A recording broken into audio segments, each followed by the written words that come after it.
사도의 임무는 예수님의 명령대로 지상에 교회를 세우는 것이었습니다. 따라서 이미 세상의 교회들이 퍼져나가자 예루살렘 종교회의 이후부터는 사도라는 말을 거의 쓰지 않습니다. 여러분, 요새는 앱이 너무 발달해서 여러분들이 가지고 있는 성경 앱에 사도라는 단어를 검색을 해보면 사도행전 15장 이후에 한 번인가 두 번인가 바울을 이야기할 때 사도 바울이라고 할 때 그때 바울이라는 말이 단어가 한두 번 쓰여졌고 15장 이후부터 끝날 때까지는 사도란 말을 쓰지 않습니다. 이미 사도들이 해야 될 임무가 완성이 되었기 때문에 사도 이렇게 중요성을 다루지 않고 있다는 것입니다. 그러나 바울은 사도들이 감당해야 할 교회를 세우는 이 사역을 이방 지역에서 계속 수행하고 있었던 사도였습니다. 그래서 바울은 여행이 자유로운 로마의 시민권을 가지고 있었고 이방인들에게 자유롭게 대화할 수 있는 헬라어를 구사할 수 있는 사람이었기 때문에 끝까지 교회를 세우는 사역을 사도 바울이 하고 있었던 것입니다.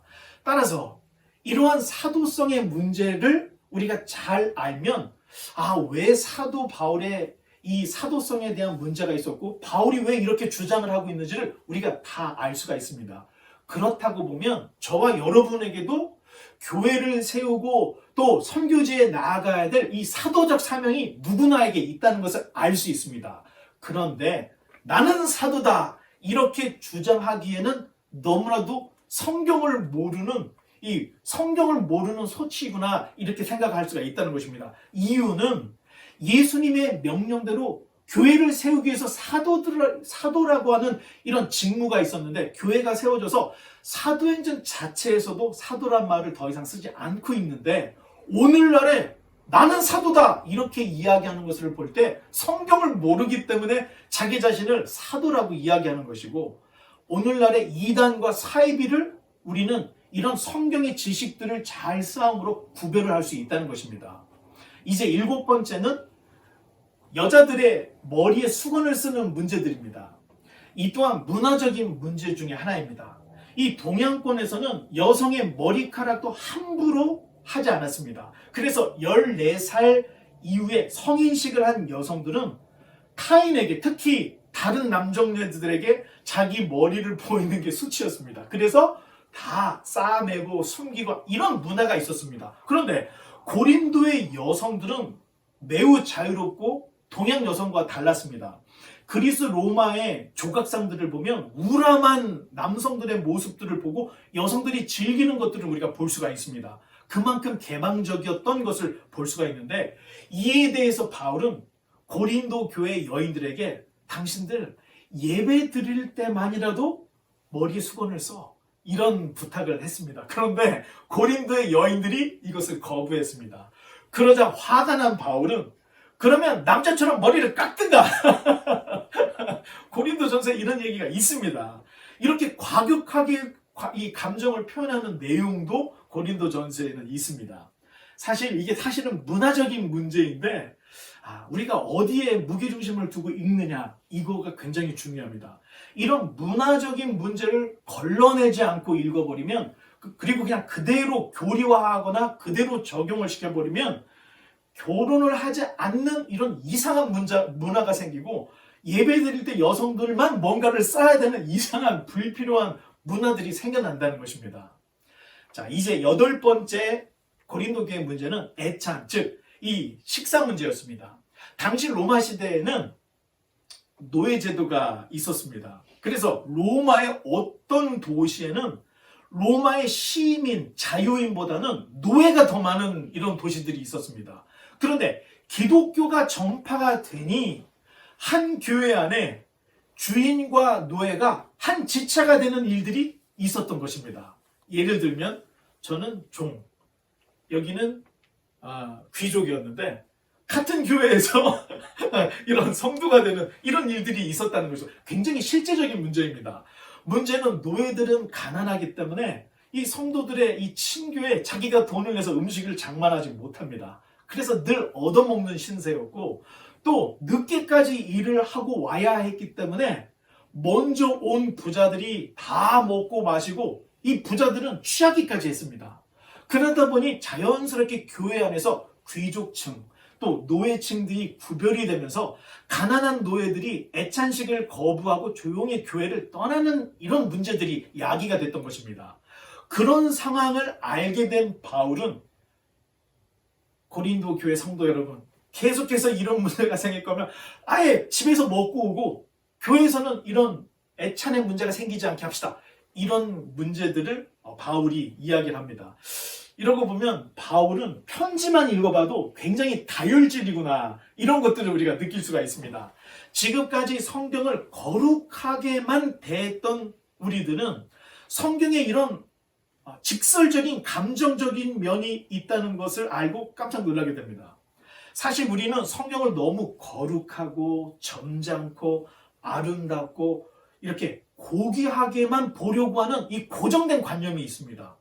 그러다 보니 하나님이 백성들을 향해서 화가 나셔서 노발대발하는 것도 이거 하나님이 화가 나셨구나, 이걸 느끼지 못하고 그저 그냥 읽고 넘어가는 이런 일들이 너무 많다는 것을 알 수가 있는데, 우리가 제대로 정신을 차리고 성경을 대하다 보면 하나님도 얼마나 울분이 터졌는지, 야, 그런 제사를 드릴 거면 아예 드리지도 마.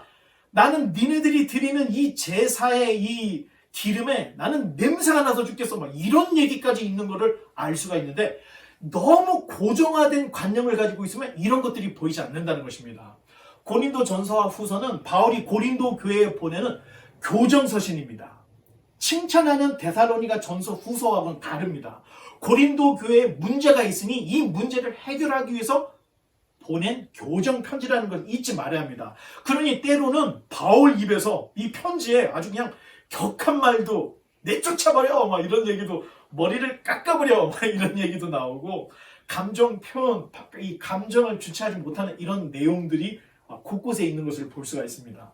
아마도 바울은 훗날 이 편지가 정말로 우리 기독교의 정경에 들어올 거, 우리의 경전이 될 거라는 것은 아마 꿈에도 생각하지 못하고 고린도 전서를 썼을 것으로 생각합니다. 그도 그럴 것이, 만약 바울이 쓴 이 고린도 전서 후서가 성경이 된다 생각했으면 이렇게 아주 원색적인 표현이나 이런 것들은 피하고 고상하게만 썼을 것이라고 생각합니다. 우리가 충분히 이해할 수 있죠. 바울은 사역의 열정으로 전도 여행을 했고, 또 성도들을 아끼고 사랑하는 마음으로 이 교회들을 계속해서 순회를 해서 1차, 2차, 3차 전도 여행을 계속해서 했습니다. 또 자기가 갈 수 없을 때는 이렇게 편지를 써서 보냈는데, 그러다 보니 거친 면도 있지만 한 가지 우리가 분명히 깨달을 수 있는 것은 그 당시의 생생한 모습들을 성경을 통해서 알 수가 있다는 것입니다. 그래서 우리가 겪고 있는 이런 문제들이 지금의 문제만 아니고 과거에서도 있었던 문제고, 이 문제를 어떻게 해결할 것인가, 이런 고민을 하고 해결하는 것이 신앙이었구나, 이런 것들을 알 수 있게 된다는 것입니다. 그러나 각 공동체들이 이제 이 편지들을 너무나도 소중하게 보관을 하고 있었고, 예배 때 아예 고린도전서, 데살로니가 후서, 야고보서를 예배 때 읽어주었습니다. 그래서 이렇게 잘 간직을 하고 있었는데, 나중에 후대에 이 편지들을 모아서 살펴보니 이 안에 너무나도 가치 있고 소중한 내용들이 있다는 것을 알고 성경으로서의 하자가 없다, 이것을 깨닫게 되었습니다. 그래서 고린도 전서 후서도 우리가 가지고 있는 정경에 포함이 될 수가 있었던 것입니다. 이제 9번째는 고린도 교회의 이 은사 문제였습니다. 여러분 좀 어깨도 좀 펴시고 많이 피곤하시죠? 제가 호흡을 너무 많이 하다 보니까 여러분들의 산소를 다 먹어서 여러분들이 피곤하신 분들은 물 한 잔 마시고 오셔도 됩니다. 9번째 문제는 되게 중요합니다. 이 9번째 문제를 어떻게 해결하느냐에 따라서 교회가 개혁을 할 수 있고, 그러지 않고 그냥 묻고 갈 수가 있습니다. 9번째 문제는 은사 문제였습니다. 은사 문제가 고린도 교회를 제일 어렵게 만들었던 문제 중에 하나였는데, 은사 문제 중에서 가장 심각했던 것이 방언 은사의 문제였습니다. 우리가 보는 이 한국어 성경은 방언이라는 단어가 하나로 통일이 되어 있습니다. 그냥 방언 이렇게 하나로 되어 있습니다. 그런데 성수격이 있는 헬라어 성경을 보면 분명히 구분을 하고 있습니다. 외국어라고 할 때는 복수로, 고린도 교회에서 일어나는 특별한 그 현상은 단수로 표시를 하고 있습니다.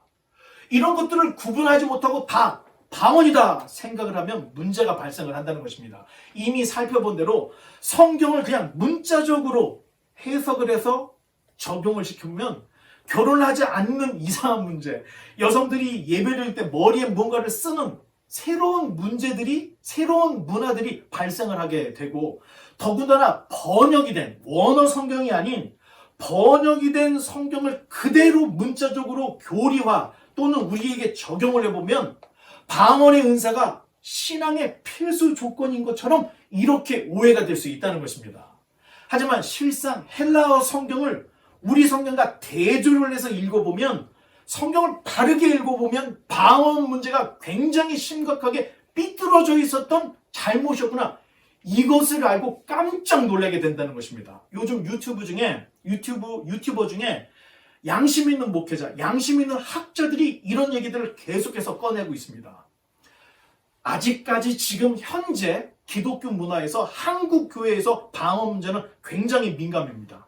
여기에 목숨을 걸고 여기 신앙에 무게중심을 두고 있는 이들이 너무 많기 때문에 함부로 손을 대지 못하는데, 정말로 이 담대한 마음을 가지고, 목회를 포기할 마음을 가지고, 학자의 양심을 가지고, 신앙의 양심을 가지고 말하는 이들이 종종 있습니다.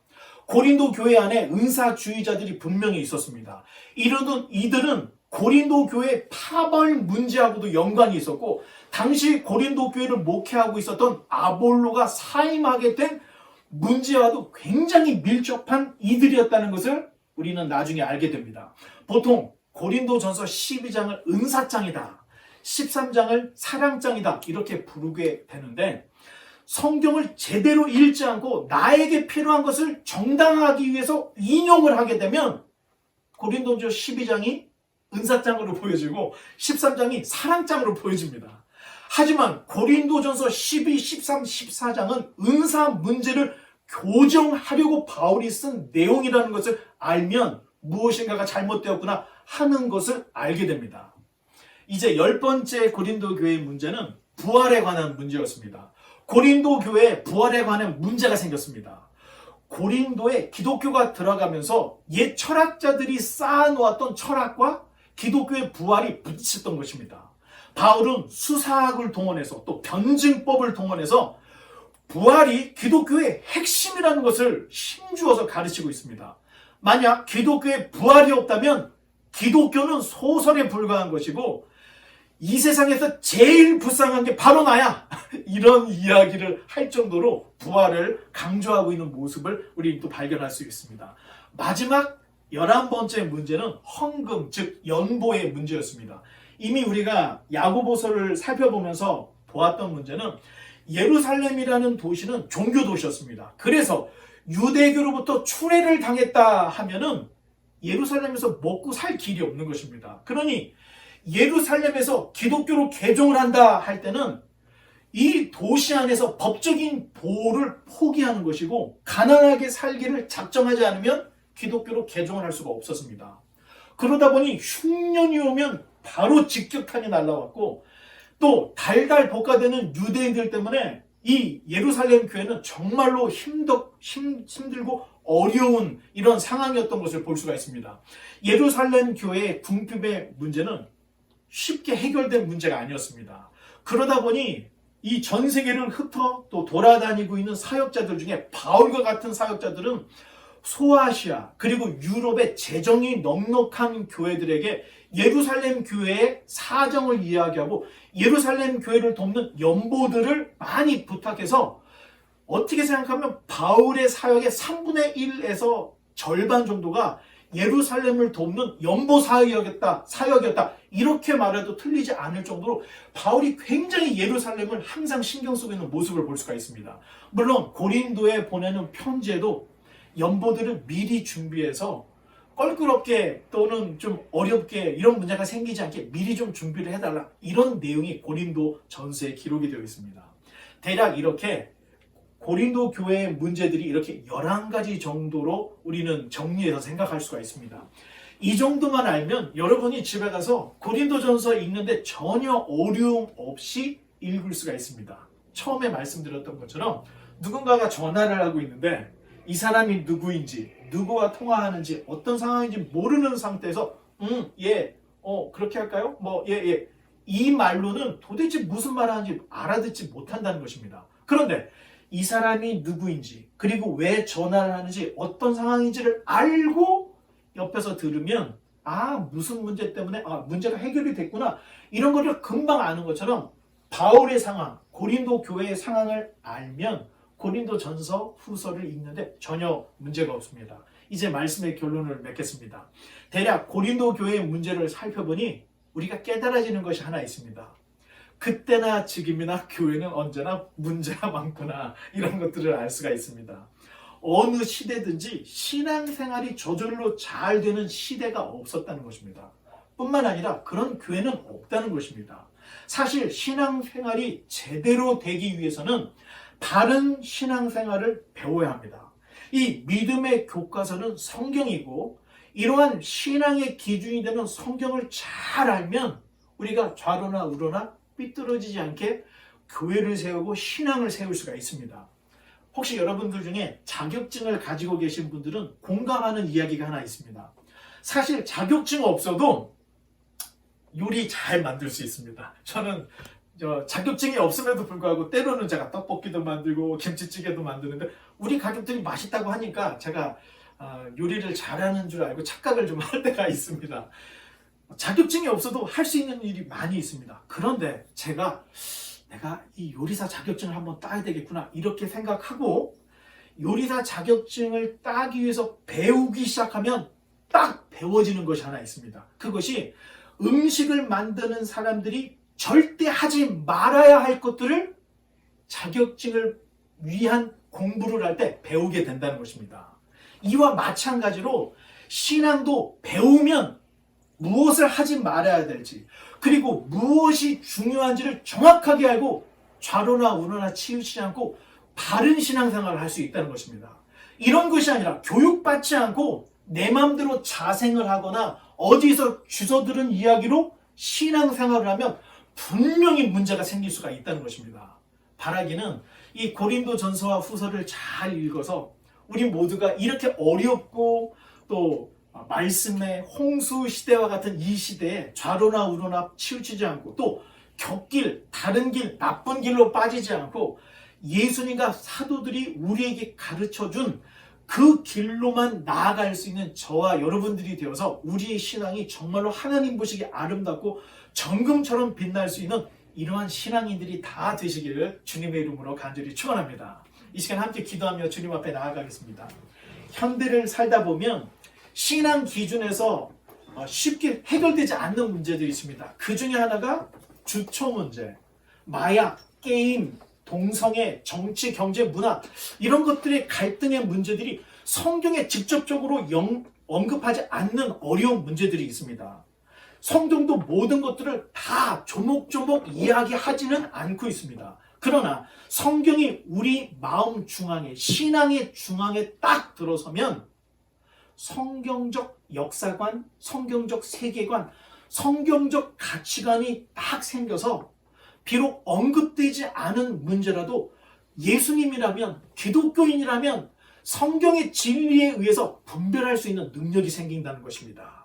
이러한 신앙인이 되기 위해서 우리는 하나님의 말씀을 늘 가까이 합니다. 이 시간 우리가 함께 기도하며 주님 앞에 나아갈 때 주님께서 우리의 이 어두운 눈을 활짝 열어주셔서 하나님의 말씀의 눈이 열리고 이 혼동스럽고 혼탁하고 혼미한 시대에 믿음의 백성으로 살아갈 수 있는 지혜롭고 현명한 하나님의 백성들이 되기로 합니다. 우리 이런 마음을 가지고 함께 기도하며 주님 앞에 나아가겠습니다. 하나님 아버지 감사합니다. 정말로 우리가 살아가고 있는 지금 현대의 삶은 혼탁하고 혼미하고 혼동스러운 시대를 우리가 살아가고 있습니다. 하나님 아버지, 어떤 이들은 이것이 신앙의 핵심이라고 이야기하고 있고 이것이 교회의 사역이라고 이야기하고 있는데 정말 이런 이야기들이 천차만별로 하나님 떠들고 있습니다. 이런 어려움 속에서 과연 우리는 어떻게 신앙생활을 해야 되는지, 우리가 성경으로 돌아갈 수 있도록 인도하여 주옵소서. 하나님 말씀 속에 하나님께서 주시는 진정한 역사관이 생기게 하시고 진정한 세계관이 생기게 하시고 말씀 안에 진리 가운데 가치관이 생길 수 있도록 인도하여 주셔서 하나님 아버지, 정말로 분별력 있는 지혜로운 거룩한 하나님의 백성들로 다 자라날 수 있도록 인도하여 주셔서 하나님, 좌로나 우로나 헛된 것에 하나님 아버지 인생을 허비하지 않게 하여 주시고 하나님이 우리에게 계시해 주신 말씀대로 이 말씀 안에서 인간의 하나님 아버지 인생의 목적을 깨달아 진정으로 주님께 나아갈 수 있는 거룩하고 복된 순례의 삶을 살 수 있는 우리 모두가 되어질 수 있도록 인도하여 주옵소서. 하나님 아버지 감사합니다. 우리가 고린도전서의 서론 부분을 함께 나누었습니다. 우리가 함께 고린도전서를 완독하지는 못했지만 이번 주간에 우리가 고린도전서를 함께 완독하려고 합니다. 지금 우리가 살펴보았던 고린도 교회가 안고 있던 11개의 문제, 우리가 잘 잊지 않고 정말 이 안에서 성경을 잘 읽어서 바울의 심정을 느낄 수 있도록 인도하시고 하나님을 향한 바울의 열정, 그리고 이 이야기를 듣는 고린도인들의 마음들을 생각할 수 있도록 인도하여 주셔서 닫혀있던 성경의 지평이 열릴 수 있도록 인도해 주옵소서. 그전에는 보이지 않았던 하나님의 말씀이 깨달아지게 하시고 정말로 이 성경이 우리 삶 속에 있는 하나님의 발자취이고 하나님의 손길이었구나, 이것을 느끼고 하나님의 말씀에 사로잡힐 수 있는 우리 모두가 되어질 수 있도록 인도해 주옵소서. 한 주간의 삶을 지켜주시고 정말로 이 말씀에 붙들림 받을 수 있는 거룩하고 복된 삶을